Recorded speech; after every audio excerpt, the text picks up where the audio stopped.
Trabalho. 225. Como entender a salvação da alma e como conquistá-la?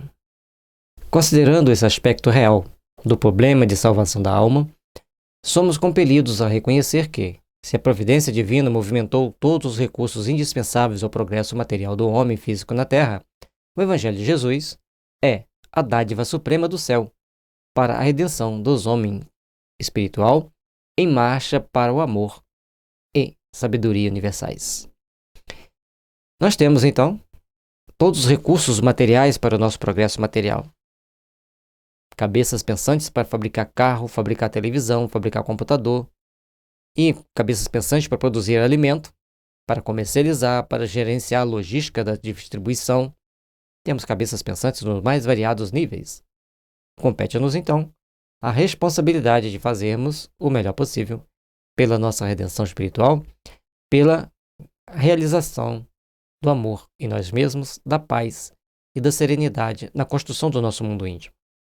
Trabalhemos, pois, para construirmos os nossos ideais, para construirmos o nosso amanhã de luz e de esperança. E sabendo que é com a prática do Evangelho, e para praticar o Evangelho nós temos que estudá-lo, meditar sobre ele, procurar entendê-lo, para podermos então saber praticá-lo com segurança e para a nossa evolução, para a nossa elevação espiritual.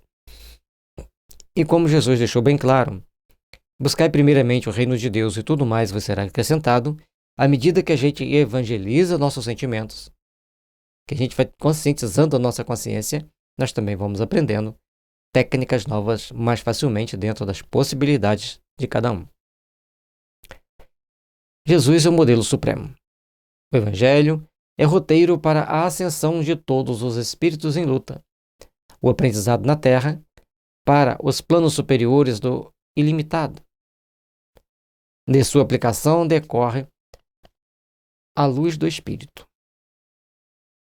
Entender que a prática do Evangelho vai trazer para nós as bases das realizações superiores da nossa alma, então nós devemos procurar trabalhar intimamente pelas realizações dessas bases, para podermos crescer, para podermos nos aprimorar e conquistar uma manhã de luz.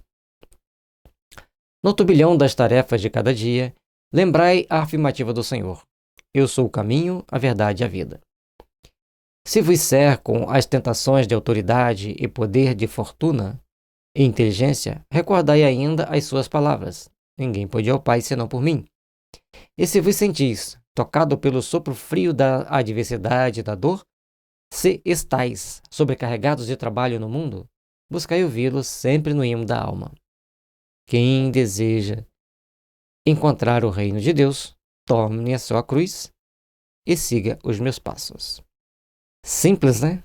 Então, lembrar que Jesus é o caminho, a verdade e a vida, que ninguém vai ao Pai senão por ele, e que se quisermos o reino de Deus, tomar a nossa cruz e seguir os seus passos.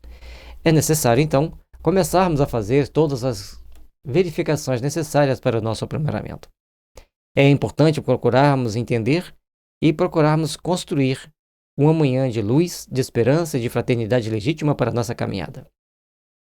Trabalhemos, pois, intimamente para fazermos-nos melhores. Trabalhemos, pois, intimamente para começarmos a construir um ideal de paz, de esperança e de fraternidade legítima em nossos corações. Que possamos, todos nós, aprendermos a colocar em prática os ensinamentos sagrados do Cristo em todos os momentos da nossa existência. E assim, iluminarmos a nossa alma.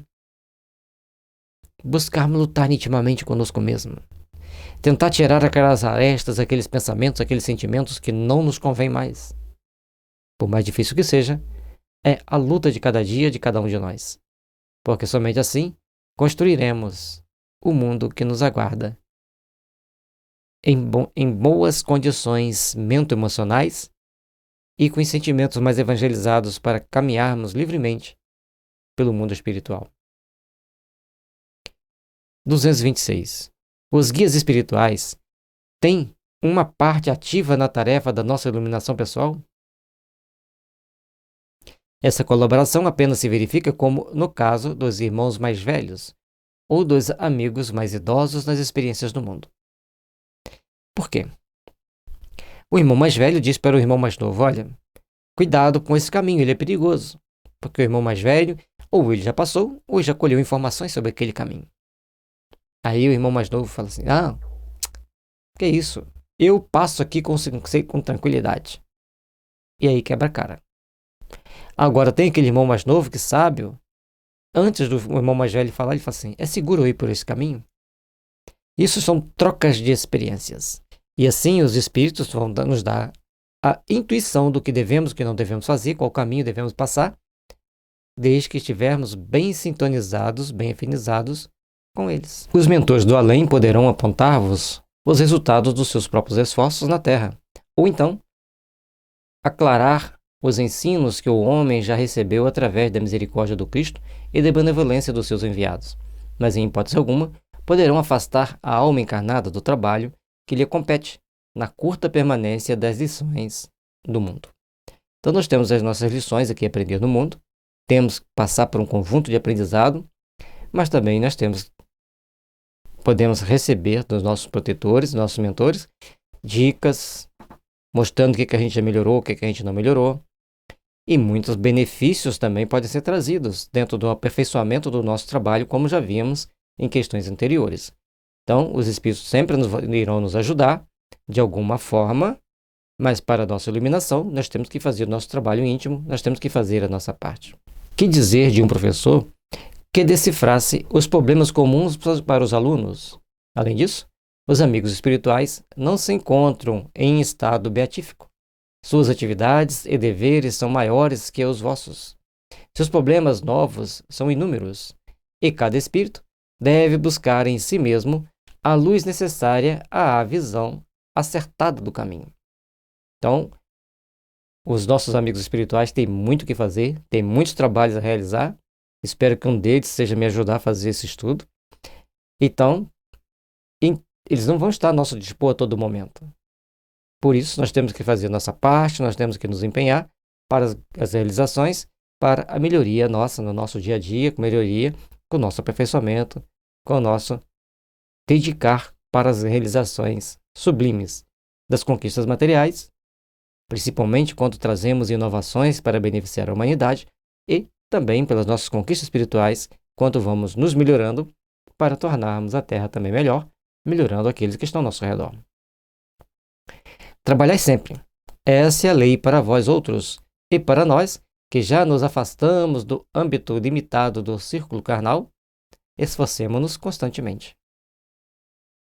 Então, nós devemos estar sempre trabalhando, sempre procurando fazer todo o bem possível, e os desencarnados sempre se esforçando para se melhorar, para se aperfeiçoar, para conquistarem as bênçãos do amor e da paz.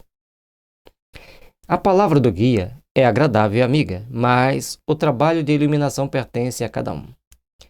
Na solução dos nossos problemas, nunca esperemos pelos outros, porque de pensamento voltado para a fonte de sabedoria e misericórdia, que é Deus, não nos faltará, em tempo algum, a divina inspiração de sua bondade infinita.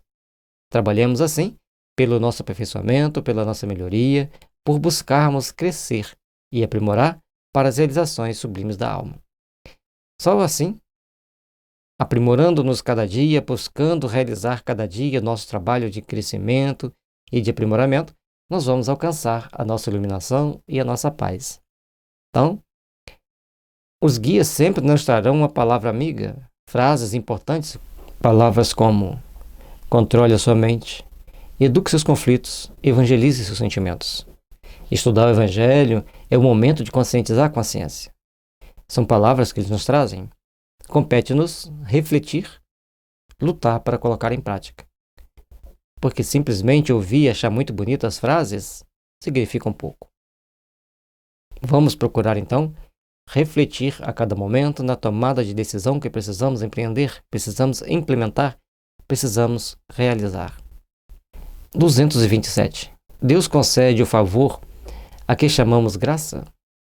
São tão grandes as expressões da misericórdia divina que nos cercam o espírito, em qualquer plano da vida, que basta um olhar à natureza física ou invisível para sentirmos em torno de nós um alivião de graças. O cantar de um pássaro, o desabrochar de uma flor, As mentes inteligentes que criaram a televisão, o computador, o celular, que tantos benefícios nos trazem nesse momento. Tudo isso é a graça divina. Nesse momento, se não tivéssemos computador, celular, televisão, como estaríamos? Totalmente isolados do mundo. Então, a graça divina vem sempre trazendo para nós possibilidades. Mais uma, mais outra, para que a gente então se torne mais engrandecidos e busquemos então realizações maiores e superiores para as nossas evoluções. O favor divino, porém, como o homem pretende receber no seu antropomorfismo, não se observa no caminho da vida, pois Deus não pode assemelhar-se a um monarca humano, cheio de preferências pessoais ou subornado por motivos de ordem inferior. Temos que entender isso. Antes de colocarmos Deus como nós temos que tentar nos colocar como Deus. E Deus não vai agir como aquelas autoridades que dão preferência para um e tiram preferência do outro, procuram beneficiar um mais do que a outro. Não, perante Deus, todos nós vamos receber segundo as nossas conquistas, segundo nossas lutas, segundo o desenvolvimento do nosso espírito imortal. A alma, aqui ou alhures, receberá sempre de acordo com o trabalho da edificação de si mesma. É o próprio espírito que inventa o seu inferno ou cria as belezas do seu céu.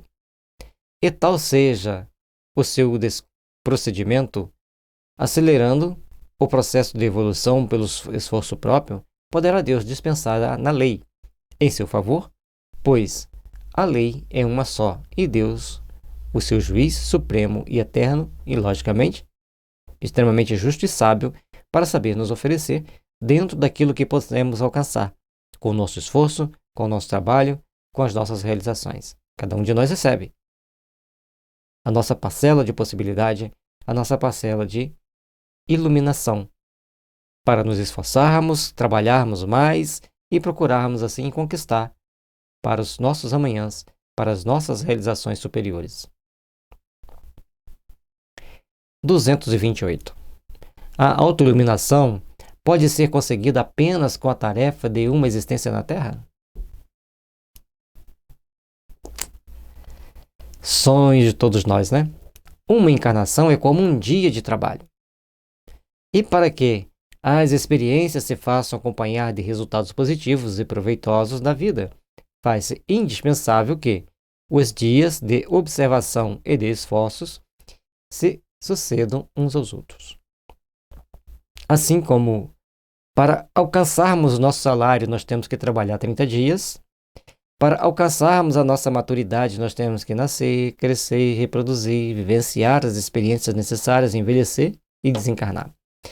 Esse ciclo, repetido N vezes, é que vai nos iluminar, que vai nos conduzir por caminhos mais seguros, por caminhos que nos conduzem ao Pai, pelo aperfeiçoamento de nossos sentimentos. Mas vidas após vidas para nos iluminarmos. Mas se você não se esforça, começar a se esforçar nessa, deixar para depois, você perdeu tempo. No complexo das vidas diversas, o estudo prepara. Todavia, somente a aplicação sincera dos ensinamentos do Cristo pode proporcionar a paz e a sabedoria inerentes ao estado de plena iluminação dos redimidos. Todos nós temos que procurar trabalhar intimamente, nos fortalecendo e nos aprimorando para as grandes realizações, para as grandes conquistas de nós mesmos, para a elevação de nossos sentimentos e a conquista da luz imortal, que deve brilhar sempre em nossas almas. 229. Como entender o trabalho de purificação nos ambientes do mundo? A purificação na terra ainda é qual o lírio alvo, nascendo do lodo das amarguras e das paixões. Então, para nos purificar, vamos passando por situações amargas, vencendo nossas paixões, para tornarmos pessoas com brilho na alma, pelo desenvolvimento dos valores, tais quais o Evangelho nos preconiza, o Evangelho nos ensina.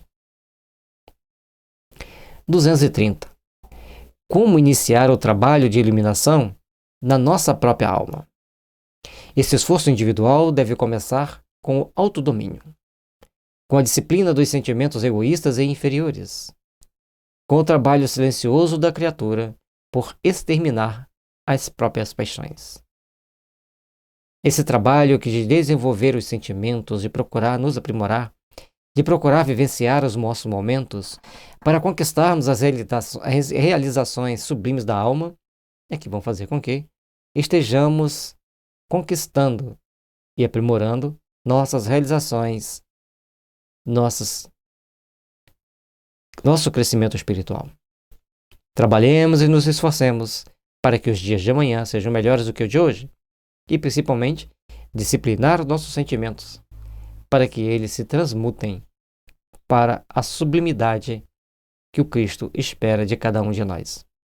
Nesse particular, não podemos prescindir do conhecimento adquirido por outras almas que nos precederam nas lutas da terra, com as suas experiências santificantes, água pura de consolação e de esperança, que poderemos beber nas páginas de suas memórias ou nos testemunhos de sacrifício que deixaram no mundo. Quando a gente assiste o filme sobre Gandhi ou lê sobre Gandhi, é uma forma da gente compartilhar experiências, movendo nossa alma turbilhões de sentimentos, de ações para edificarmos as conquistas do amanhã. E com isso, cada um de nós vamos lutando, vamos buscando aprimorar a nossa alma para esse aperfeiçoamento, para esse passo à frente nas conquistas que devemos ter para as realizações íntimas de cada um de nós. Procuremos, pois, então, buscar a luz do amor, a luz das realizações superiores, porque somente assim conquistaremos os verdadeiros valores que nos impulsionarão e nos conduzirão ao Pai. Todavia, o conhecimento é a porta amiga que nos conduzirá aos raciocínios mais puros, porquanto, na reforma definitiva de nosso íntimo, é indispensável o golpe da ação própria, no sentido de modelarmos o nosso santuário interior na sagrada iluminação da vida. Cada passo, cada caminhada, cada busca pelas conquistas inerentes à nossa necessidade evolutiva, inerentes ao nosso crescimento, é que vamos sorver as bênçãos do Senhor, as bênçãos da paz. Cada um de nós temos que aprender a desenvolver a nossa potencialidade mental. Cada um precisamos aprender a desenvolver as nossas realizações superiores. Trabalhemos, pois, para a edificação do bem, para a edificação da luz, em nossa caminhada, em nossa jornada evolutiva. 231. Considerando que numerosos agrupamentos espíritas se formam apenas para a doutrinação das entidades perturbadas no plano invisível, quais os mais necessitados da luz, os encarnados ou os desencarnados? Podemos dizer, logicamente, que ambos. Vejamos. Emmanuel sempre tem a característica de dar uma resposta bem abrangente para nós raciocinarmos na amplitude do conceito que precisamos absorver. Então ele traz para a gente o seguinte: tal necessidade é comum a uns e outros. Então, encarnados e desencarnados têm necessidade de autoiluminação. É justo que se preste auxílio fraterno aos seres perturbados e sofredores das esferas mais próximas da Terra. Entretanto, é preciso convir que os espíritos encarnados carecem de maior porcentagem de iluminação evangélica que os invisíveis, mesmo porque, sem ela, que auxílio poderão prestar ao irmão ignorante e infeliz? A lição do Senhor não nos fala do absurdo de um cego conduzir outros cegos? O que está nos dizendo? É louvável a ação de estarmos educando os espíritos, esclarecendo os espíritos. Não só é louvável, como é muito importante. Mas tão importante quanto, tão necessário quanto, é trazermos aplicações práticas ao longo da nossa vida para realizações sublimes da alma, na edificação dos nossos sentimentos, na edificação das luzes ao longo do nosso caminho. Evangelizemo-nos para as realizações sublimes da alma. Procuremos, então, construir a realidade transcendente que nos impulsiona para o crescimento e para a revivescência do amor e da paz que precisamos encontrar em nossa caminhada.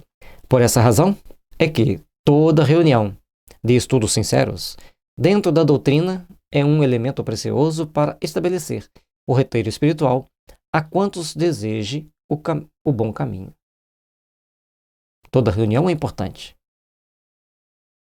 O estudo deve ser sincero, dentro dos elementos que a doutrina nos oferece, mas também temos que ter um roteiro espiritual para o bom caminho, para o crescimento, para o aprimoramento. Procuremos, pois, absorver o entendimento. Procuremos, pois, absorver as realizações sublimes, para conseguirmos contrabalançar as nossas forças e impormos-nos um caminho de realizações para o crescimento espiritual, para o aprimoramento de nossas almas, para o despertar de um novo amanhã. A missão da luz é revelar com verdade serena. Olha que interessante. Revelar com uma verdade serena em cada aspecto da vida, em cada aspecto da caminhada. O coração iluminado não necessita de muitos recursos da palavra, porque na oficina da fraternidade bastará o seu sentimento esclarecido no Evangelho. A grande maravilha do amor é o seu profundo e divino contágio. Por esse motivo, o Espírito encarnado, para regenerar os seus irmãos na sombra, necessita iluminar-se primeiro. À medida que a gente vai aprendendo o Evangelho, é como se a nossa mente fosse um pendrive com aqueles dados do Evangelho. A gente vai procurando entender a doutrina, o Espiritismo, o Livro dos Espíritos, a nossa mente se torna um pendrive carregado com aqueles ensinamentos, com aqueles conhecimentos. Assim como o Livro dos Médiuns, com a Gênese, com o Céu e o Inferno. Quando nós vamos dialogar ou vamos ser o médium do Espírito comunicante, então aquele conhecimento que nós temos é lançado para ele. É passado para aquela alma, para aquele espírito que está ali necessitado de conhecimento, de informação. E quanto melhor vivenciamos, se vivenciamos é o que aprendemos, sedimentamos a informação. Então, aquelas almas vão ser melhor tocadas, vão ser melhor transformadas. Lembrando que os espíritos, no mundo espiritual, desencarnados, são muito sensíveis aos comandos mentais, principalmente de quem está num patamar superior a eles. Não vamos nos empolgar, estou superior aos espíritos, porque não é esse o objetivo. O objetivo é como Emmanuel nos propõe. Elevemo-nos com a prática do Evangelho, com o estudo do Evangelho, buscando praticá-lo e, com humildade, saber transpor esse conhecimento, saber levar esse conhecimento àqueles necessitados.